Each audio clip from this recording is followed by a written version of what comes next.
Kayo ba isang kumpanya lang, magkakasakasama o magkakahiwa-hiwalay kayo? Isang kumpanya lang po. Ano ba mga trabaho ninyo? Sir, sa mga road concreting, pipe laying, sewer line. Nung sinisingil ninyo sila noong 2017-2018, umalis kayo kasi nabuisit kayo, hindi kayo binabayaran. Apa. Nagtrabaho kami sa kanya ng halos 5 taon na hindi po namin nakuha hanggang ngayon yung aming retensyon. Marami na po kaming proyekto na natapos sa iba't ibang lugar ng Metro Manila hanggang po sa Bataan. Hanggang ngayon po, kinukuha po namin yung aming retention sa kanya. Marami po siyang dahilan na hindi po maibigay. Umabot na po ng halos 2 taon na kami nakikipag-coordination sa kanya. Pupunta kami sa opisina, pero wala naman siya roon. Kaya naglakas loob po kaming lumapit sa bitag para po sa pamilya namin. Yun po ay pinaghirapan namin, lalo po ngayon na wala na kami halos trabaho. Yun lang ang dapat naming asahan. Gusto po sana namin mapuntahan ang opisina ni Sir Brian na kasama po ang bitag. Baka sakali pong matinag siya at ibigay yung aming pera na matagal nang kinukuha namin sa kanya. Sir Brian, umanda ka. Papunta na ang bitag ngayon dyan. Mabibitag ka ngayon.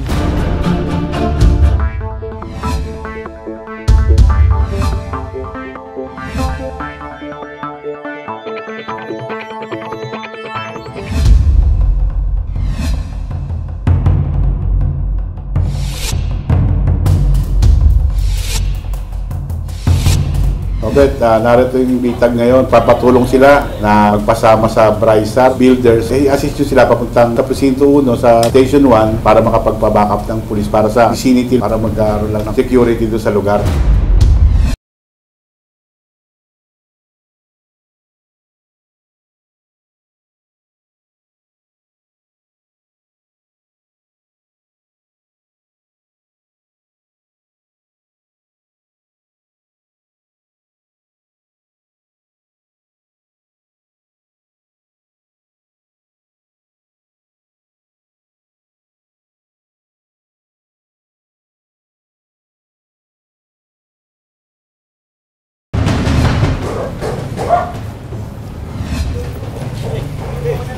Ay sir, magandang hapon. Po sir, kasi ganito, lumapit kasi sa amin itong dating mga kasamahan niyo regarding sa retention nila. Actually, nakausap na namin si Sir Brian. Bali, okay naman yung pag-uusap namin. Baka pwedeng tawagan na lang natin, sir.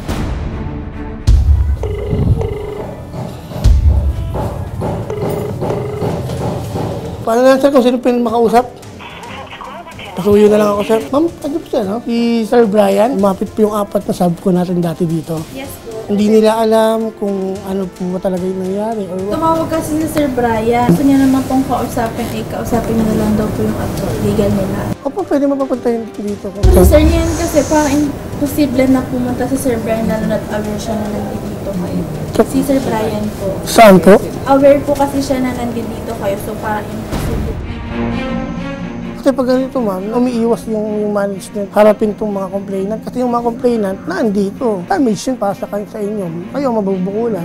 Kung sasabihan nyo kami na illegal na lang, parang iniiwasan nyo yung sagutin yung mga very simple questions lang naman eh. Bakit hindi na ibigay? Ang usapan kasi nila, per project, may retention, di ba? So yung retention na yun, naipon na yun, umabot na ng 200,000 almost. Kung may maayos na communication naman between the management at sa mga tao, no, hindi na lalapit sa amin itong mga to eh. Paano yung mamahayaan nyo na lang? Actually sir, na-inform na din namin yung mga boss namin. Yeah. Kasi wala talaga sir eh. Tapos pinakausap pa sa amin yung attorney, hindi din malaman yung sagot. Set natin. Pwede din po, tapos kahit maging middleman na lang. Sa barangay, oo. Sila yung magbigay ng appointment sa amin. Kasi pero ma'am, may assurance ba na haharap ko sa barangay if ever? siyempre naman sir, i-convince namin kasi kami naman din na yung part-time as employee nitong guys. Pag na-file po nila yung complaint, mai-issuehan sila ng summons para po magkaharap ang mga nagrereklamo. Dito po sila sa barangay mag-uusap.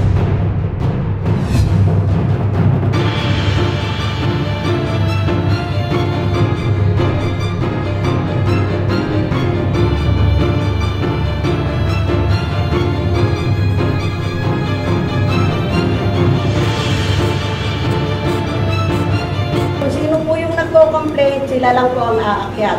Wala pong bias dito, mamamagitan lang ang kapitan. So, i-dokumento natin ang mga sinasabi niyo, ma'am? Hindi po, Akit tayo sa taas, idodokumento natin. Hindi po. Paano po yun? Paano po yun, ma'am? Hindi muna. Kami po ang magdodokumento. Ganun ba? Kami... Pababayin mo si Kapitan. Hindi kayo magdodokumento. Hindi ma'am. Nanonood ba kayo ng programa namin, ma'am? Nanonood? Wala, hindi po ako nanonood. Hindi ka nanonood. Kaya ikaw, ma'am, relax ka lang, ha? Kasi ng amin, ma'am, public service to. Public service to. May complainant dito, ma'am. May complainant dito. Palabasin mo to! May complainant po rito. Palabasin mo to. Relax lang, ma'am. Ma'am, relax lang, ma'am. Hello, sir. Kapitan Danilo Visoriano po. Si Ben Tulfo, ano? Alam mo, Kapitan, kami, pambansang sumbungan, kami nasa PTV4 sa tanggapan ng gobyerno. Apo. Yung complaint na yan, hindi aabot sa inyo kung hindi pumunta sa amin ang complainant. Dito lang po muna sa amin sa barangay. Pagtatapos po sa akin ng 3 hearing at tatapos po sa... Boss, sandali. Chairman. We don't work that way. We don't work under your process. We don't work the way you work under the local government, which I believe si Secretary Yusek Dino is fully aware kung paano kami magtrabaho now. Either you open your door because this is public and the respondent must be there so that makikita namin kung paano hearing na talagang makita ng tao, you cannot close your door for the Fourth Estate. Matatay nga kami ng taong bayan.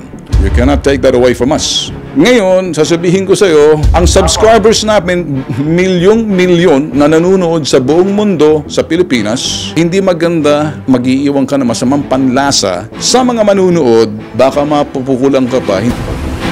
Wala namang confidential dyan, na wala naman sigurong sekreto na dapat itago mo. So, sabihin mo roon sa respondent, karapatan ng taong bayan mapakinggan ang proseso na ipatutupad mo bilang barangay. So ngayon, kung maaari, ikay magiging transparent to preside in front of our camera para malaman natin sa umpisa pa lang na sasabihin namin kung yan, hindi namin nilapit para sa iyo yan. Nilapit namin para ipatawag yung putok sa buhong pendeho kung sino man yan. Ako nang gigigil. So ngayon, hindi ko gusto nakaabot sa akin kung totoo na sinasabi mo hindi kami pwedeng pumasok. Mukhang may problema dyan. Ngayon lang po nagkaroon ng ganito. Kung first time sa inyo, first time kasi kayo binisita ng totoong pambansang sumbungan. So ngayon, buksan mo ang pintuan mo, sa ayaw mo sa gusto, kinakailangan makita yan ng taong bayan sa pambansang sumbungan, makikita sa pambansang network PTV4. Gobyerno sa gobyerno yan, ha, boss, ha? Regarding po sa 10% retention na hinihingi po nila. So, i-hold po natin yun dahil nire-retain na in case po na may mga backjobs, backlogs, or mga damages na kailangan pong i-rectify or kailangan balikan, doon po natin siya ibabawas. So, kailan po ba ibinibigay ang retention? Di ba po binibigay ang retention pagtapos na po yung trabaho? Ngayon, nangyari po sa amin, year 2017, si Maynilad po, subcontractor lang naman po kami Maynilad. So, ang general contractor po namin ay si PM Ramos Construction and Development Board. Question po kasi din, until now, 2019 na mag-2020, hindi pa rin po nabibigay yung retention. At nga to kami, wala pa kami nabibigay ng isang retention. Kasi nga ho, hindi pa rin naman kami bayan ni Maynilad. Ang servisyo po nila, ay naibigay na nila, tapos na. Okay? So ngayon, as businessman, wala silang pakialam sa usapan nyo ni Mr. Ramos. Kasi sila nakipag-deal sa inyo, nagawa na yung trabaho nila, dapat supposedly, pag may business kayo, matutindin sa budget kayo. Dapat inaabulohan nyo muna, kayo mag-connect doon, hindi sila madalaman, hindi sila matitindin sa tao. Pag ito ba usapan namin, sir, every finish contract, ibibigay yung agency namin. Kasi yung sa sinasabi ni sir na yung nga kanyang singil-singilan sa GenCon, labas na po kami doon. Ang sa amin ganito, lumapit kasi kung mga complainant sa amin, mga maliliit na tao to, sir. May mga bibig na pinapakain to. Ngayon, sir, for 2 years, nagsabi sir kung may problema ang gawa nila. Kasi sila nagbibigyan ng iba't ibang project pa kung hindi pa tapos yung iba. Paano to? Galing pa to ng Nueva Ecija, pumupunta lang dito para mapuntahan kayo. Hindi nyo pinapag-usap eh. Kasi kung may magandang communication kayo, hindi aabot sa amin to. Kung wala naman po kami talagang problem, ibigay naman po talaga sa kanila yan kasi kanila po yan eh. Kung ano nga po yung proposal nila, dahil po i-present natin sa board, tingnan po natin kung ano po magiging resolution ng board. Kung magkakaroon kayo ng compromise agreement, up to the last centavo, mabayaran sa inyo.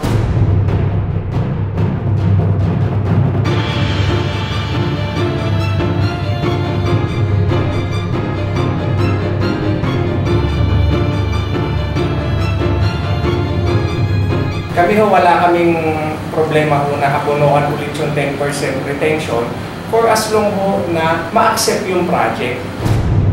So ganito, do we have any documents sir na pwede mapakita sa kanila at sa barangay na rin na para mapakita talaga na proof na hindi pa accepted, wala pang acceptance from Maynilad?